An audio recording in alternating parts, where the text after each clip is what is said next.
Welcome to the Susan Brender Show. It's all about you, featuring shows on health and wellness, the performing arts, politics, and people who inspire you to be your very best. And now, here's Susan Brender. I'm Susan Brender, and this is the Susan Brender Show. Today, my guest is Robert E. Flynn. He's a software developer, musician, and he lives with his beautiful fiancée, Claudia, in Texas. He has two wonderful children, and he has spent his entire life pursuing creative endeavors. And we always love to have people who are involved in creative work on our show because they're the most interesting people. Now, music was his first love and still is, and he's writing always, and it's part of his life. But one college professor instilled the positive input of music on one's life, and he's also now the person who has written a book and a novel. And this simple message, he says, was inspired deeply in his book. And this is his first novel, but the story has been developing in his mind for 2 years. It has a supernatural theme, but also a story of the condition of humanity. I want to welcome to my show Robert E. Flynn and say thank you so very much for coming on and giving our audience, which I hope is going to be a lot of very interesting stories about your life and how you began in music and all your creative endeavors. So again, welcome to my show, Robert. Thank you, Susan. I'm very happy to be here. I appreciate you having me. Well, it's my pleasure, and let's go back to what I said was one of the inspirational things about your book, the message that you say inspired you deeply. What is the message? Well, for me, I've always looked at life through the eyes of practical thinking. I'll look at a concept and try to look at it with as much logic as I have within my reasoning.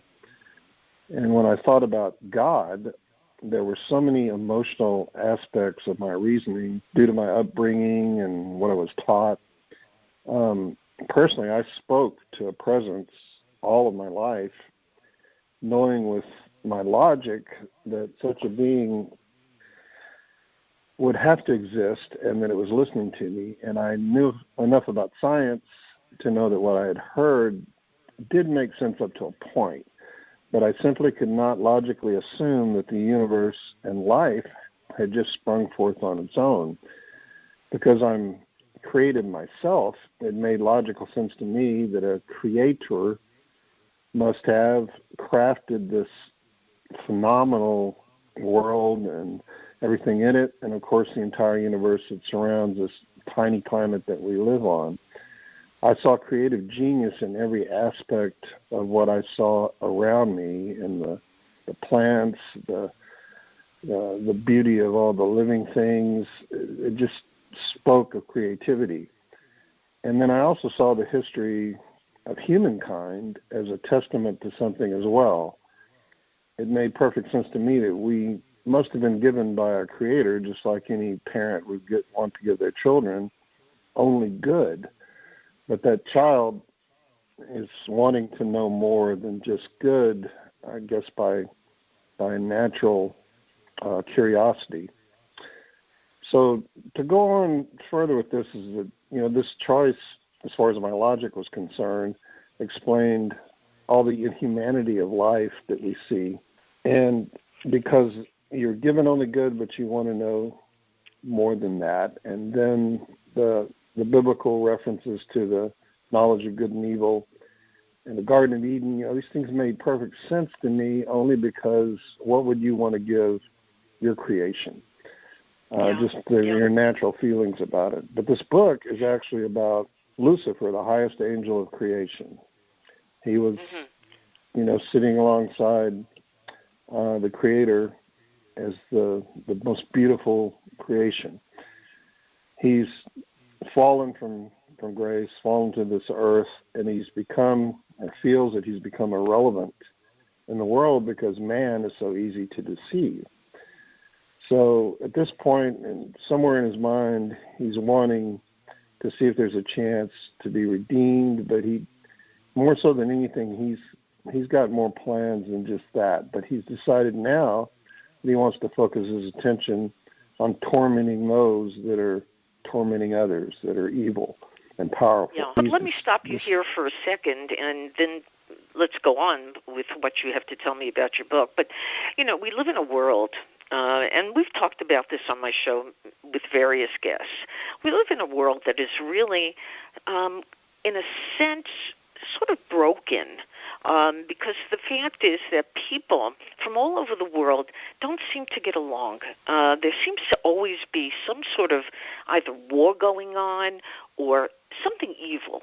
And you're right about that evilness. I mean, people wanting to kill others for money, for greed, for all these different things. So if your book is dealing with the beauty of the world itself, which you described as nature and the wonderful things that are around us, what do you attribute to the fact that we don't accept the fact that, there are some issues, but at the same time, how lucky are we to live in a world that has all this beauty? Well, I mean, that's the paradox. It's, if we really look at creation around us, we just look at the world we live in, the beauty of it, and the beauty of life, it's hard to imagine that we would have something within us that would allow us to be inhumane and cruel. Even the fact that we use animals for food, it's difficult to understand unless you go back to what I consider more of a reasonable, logical assumption, is that if you accept the fact that it was created for us, or we were created and everything around us was created, you would look at, first of all, what would that creator have as his original intention? And secondly, what would we have done as a result of realizing that we exist, and what state would we have been in when we were first created? And I just think that if you think about the United States, the principles behind our Constitution, that we have inalienable rights just by existence from our Creator, we can't really determine absolute truth on our own. It's obvious by our history. The only entity that could would be that one that created us, in my mind. Absolute truth has to come from a Creator. And so if we fell from grace, if you want to use the biblical terms, because we made our mistakes, and we've fallen from grace and suddenly understand that everything, not just good, but the antithesis of good as well. And then you look at our own inability to actually determine what real truth is. Because anyone can reason, I'll do whatever I want to do. I will do what I have to do, or I will, not taking into consideration just the horrible cruelties, but just doing the wrong thing, in simple terms. Right. So I mean, it's obviously complicated, and if you look at the world, any sane person realizes that it's hard to explain with all the beauty around us why we have the troubles in the world that we have. So I hear what you're saying, but I'm thinking about that expression, the absolute truth. Why is it so necessary for us to dig so deeply into this philosophical issue or situation where we're digging? Isn't it more important to just feel, the presence of the beauty around us and to show love for people? The word LOVE seems like a very important word in this whole scenario, which you haven't addressed. You're addressing the absolute truth, which I'd like you to define for our audience what you mean by that. Well, we think in terms of words, right? We have a language that's been developed over time, and we think in terms of concepts. And good, when you think of good and evil, obviously love is good. But again, we're thinking with words that trigger our feelings trigger these words in our history and our traditions. But deeper than that is, can I, as a human being, say that one thing is good and one thing is evil? Because I will rationalize even a very bad thing and do it because I justify it through my own reasoning. But to me, when I say absolute truth would be killing someone is wrong. It is evil. It is bad. Yes. And then you look at our history and see all of the reasons why we've killed. If we had only good at the beginning, and say this fantasy Garden of Eden, where we were first created and first experienced nothing but the knowledge of good, then evil was not part of that equation. In my mind, it's kind of a simple, when I say absolute truth, absolute love would be a situation where you would never even entertain the idea of hurting someone or some creature. Right. And that's almost a fantasy, but I mean, when you say love, of course we can think about love. I mean, I'm constantly in love with everything around me and my family, and I'm lucky that I'm not experiencing some of the horrible things that happen in other places. Sure. Well, so it's very interesting because we, again, looking at the situation that's going on right now, and of course we have to look at the past as well because you learn from the past. Am I correct about that? Oh, yes, absolutely. We should learn from the past. That's right. We should, and the question becomes, have we? But again, getting back to your book and the philosophy of it, there must have been a day that you woke up and you said, I have to share something with the world. I have to share something with humanity. And perhaps that's one of the reasons that you wrote the book. But if I were to ask you, if you were standing up in front of a crowd and you were giving a talk, define for us and give us like 5 different points that would make total sense, because this is very complicated what you're talking about when you talk about good and evil and humanity and how you share things and how you get inspired to do something that is very beautiful for people. But I'm curious, standing in front of the crowd, if I was sitting there, say it was in a college, university, give me, line up 5 things that you would say are critical for people to understand. Okay, now you're talking about the bigger picture, not just a book. Correct. That you're talking. Okay. That's right, the bigger picture.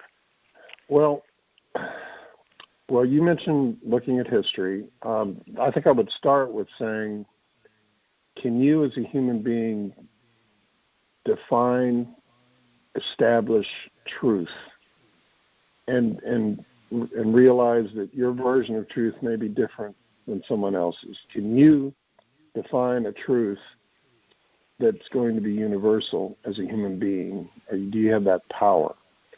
And the topic would be absolute truth. What is absolute truth? Who or what can define good and evil and absolute truth?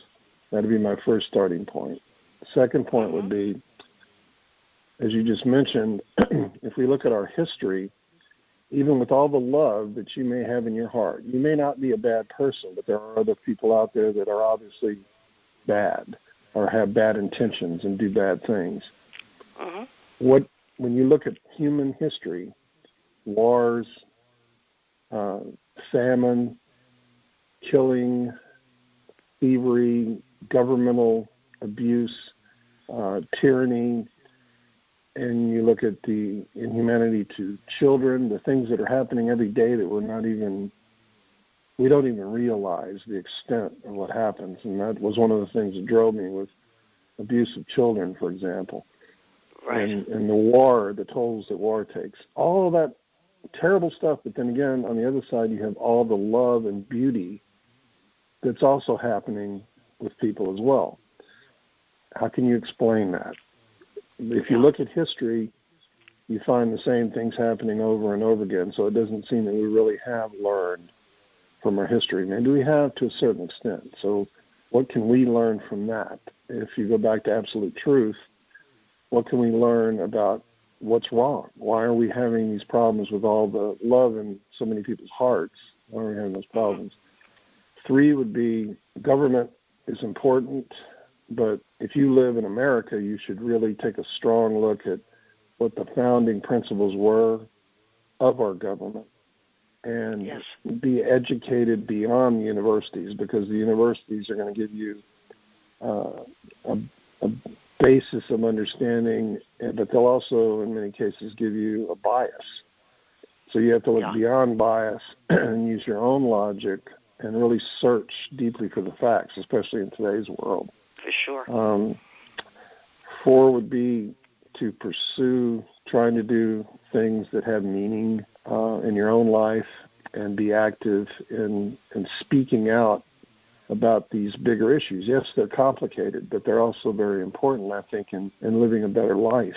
And 5th would be, I think that you're correct, that love as a concept that we're also familiar with, we really have to keep that in our hearts constantly, because it seems to be a battle between love and things that are against love in this world. Yeah. Those are the 5 that I just came up with. I mean, could certainly. Well, they make a lot of sense, each and every one of them, and I would kind of venture to say that if you could pass those on to young children at an age where they're very open to understanding things and capable of understanding, that wouldn't this be a better world? But I certainly want to address that, but I want to go back to your book, because first of all, there's so much that we need to learn from your book, and so much we have to understand about you as the author. And so the first question, of course, I would have is the title of your book. I mean, what did you name your book? Well, the title is The Touch, A Supernatural Story, Part 1. It is going to be a series. I have 2 other books that I'm working on concurrently to finish out a 3-part series, just to keep them all within a reasonable length. And when the actual title, The Touch, the book is really full of quite a few different characters, but it's got many children in it that are listening to a voice, and this voice is a supernatural presence, and it's speaking to them from the earliest days of their lives, here in this country, also in Afghanistan, in Iran, in Washington, D.C., all over the world. These children have been sought out by this presence, and this presence gives them power that they can transfer, at least in the beginning, by touch.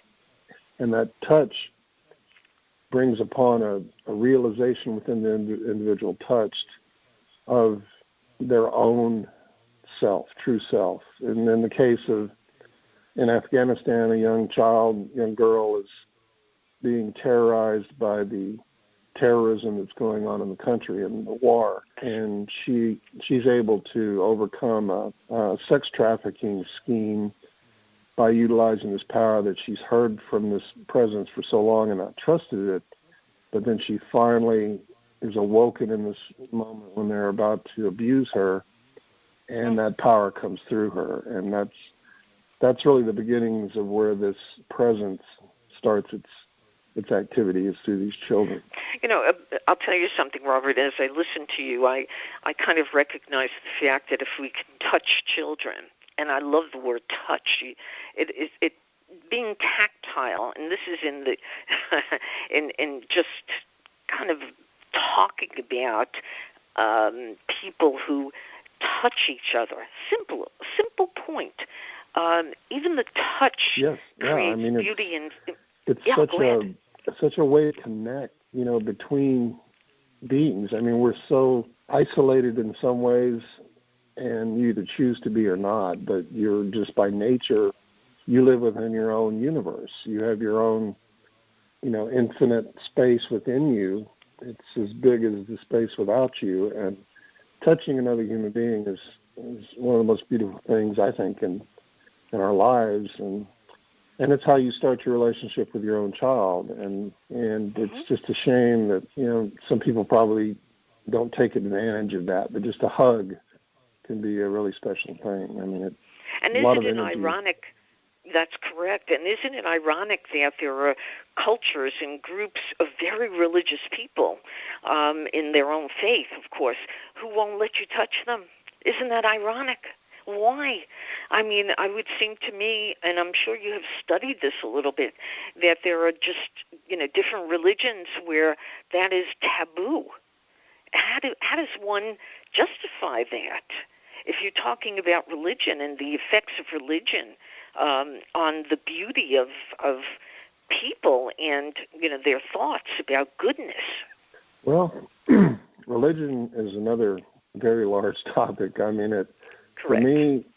For me, I have faith in the Creator, and I've been a churchgoer and I've studied the Bible. I'm a Christian, and I believe in the pure essence of certain religion. But then again, I also see the weaknesses of it as well, and I separate religion from creation in my own way of looking at things. I have not complete trust in religion, and there's a lot of reasons why, and I'm sure we all have our own opinions about it. But sure. If you have a religion that is tainted, in my mind, with something along those lines, there's something wrong. And people can fall into a stance with religion where they're have allegiance to a religion, and many times maybe they question those things themselves, but they still follow the religion. It's just a very, very complicated topic. But if you don't have touch, you really don't have love, I don't think, me. I would almost agree as I listen to you. Now, it's very important to tell our audience what makes your book different from others of the same genre, because needless to say, it seems to me that everybody likes to have something unique about what they write so that they can send the message in their way. And so my question, of course, is what sets you apart, your book? Well, this book is not really what you might call a Hollywood approach to these topics. For example, the angelic host, angels, Lucifer. There is, in my mind, certain ways that those topics have been approached with literature and also with media, current media. This is a little bit more of a conceptual. It was very difficult to write in that these conversations between the highest angel of creation and these children, what do they think this voice is? And in many cases, their first impression is it's God as opposed to something else. And, the fact that Lucifer has decided, that he with the fallen host are going to work towards trying to have some redemption, at least that's what he's convinced the host that are here with him, that's what is on his mind. But as with everything that he does, he has other intent as well. But right. He's taking on a total different tact here, and I don't know if that's ever really been done in a book where he's actually doing good things.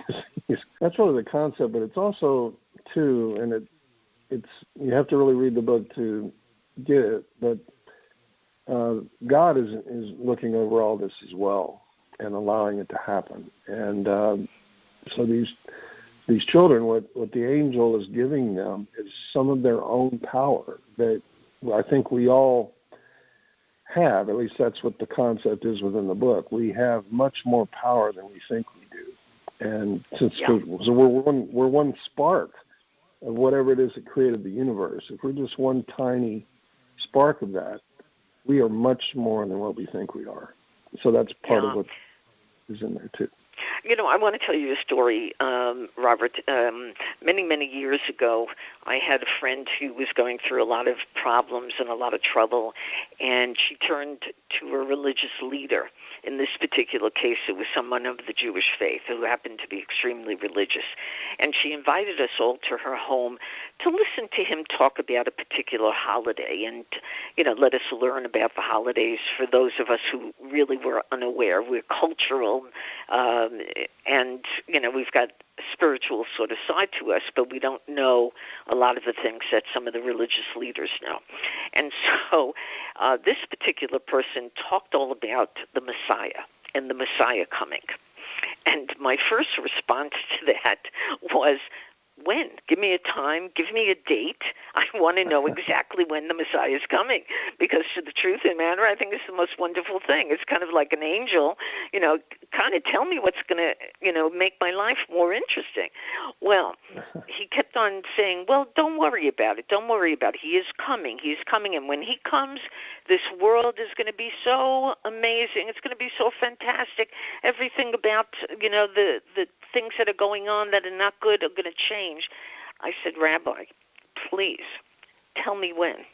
I wanted to know. So I might ask you the same thing.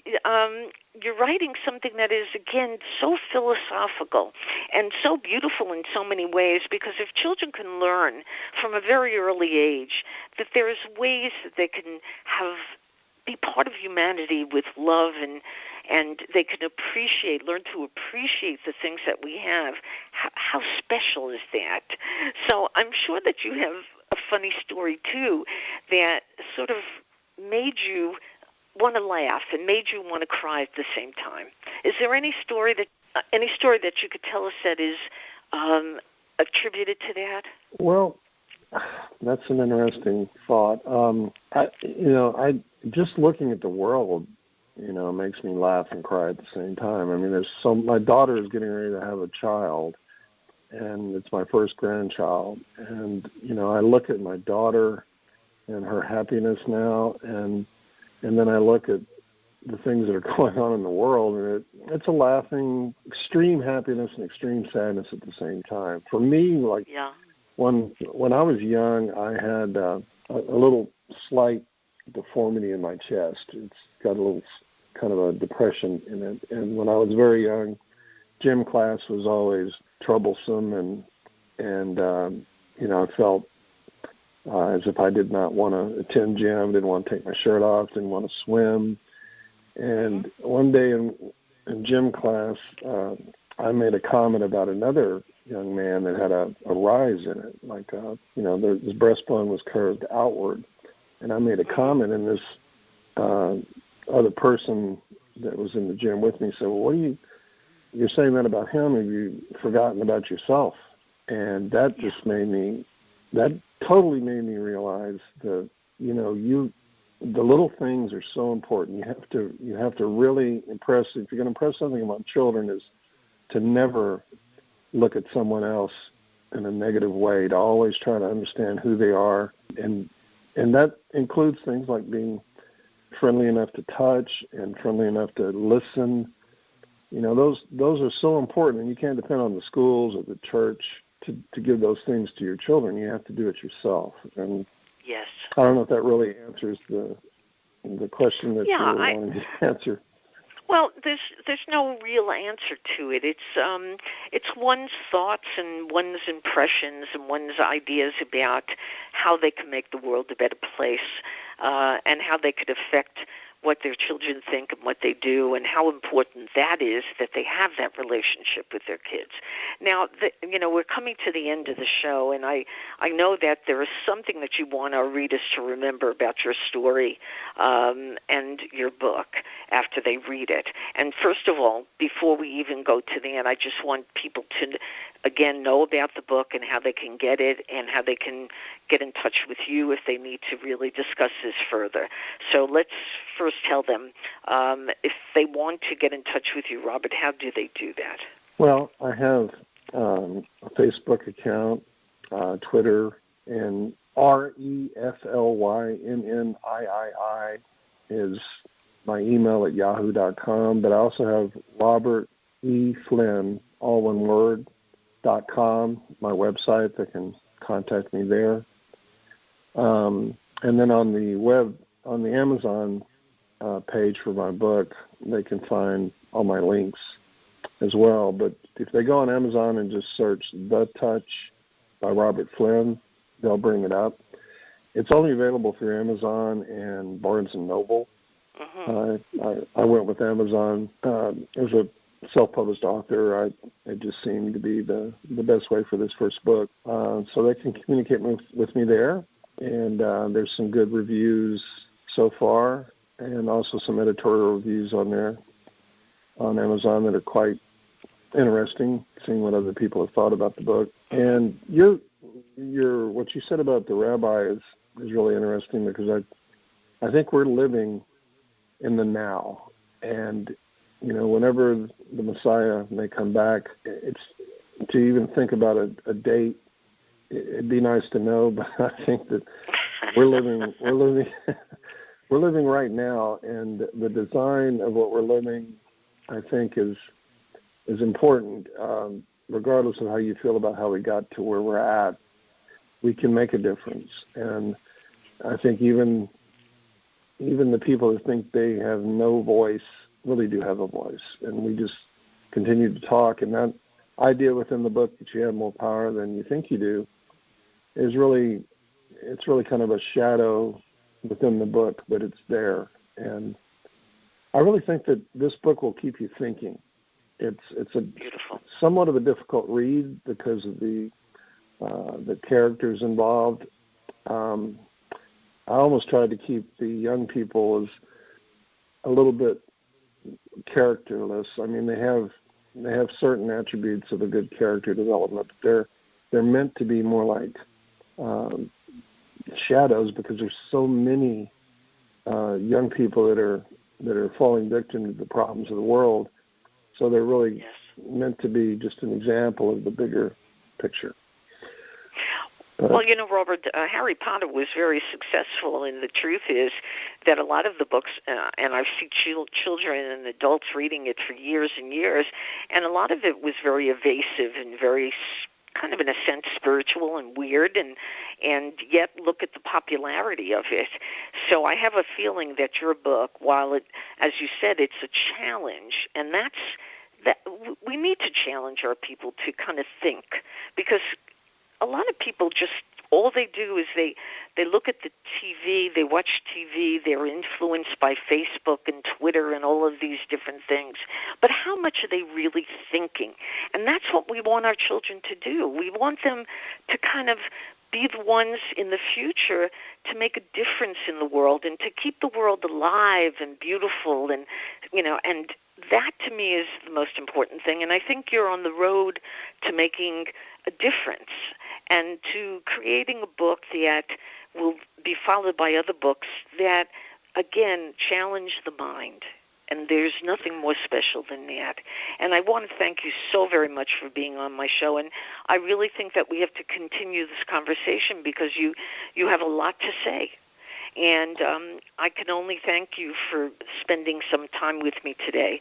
And so my guest today was Robert E. Flynn, who wrote a book called The Touch, and it sounds like it's going to be a really good read for virtually everybody. So, Robert Flynn, thank you for being on the Susan Brender Show. Thank you so much, Susan. It was my pleasure. Thank you. Thank you for listening to the Susan Brender Show. To be a guest, email sebrender@yahoo.com.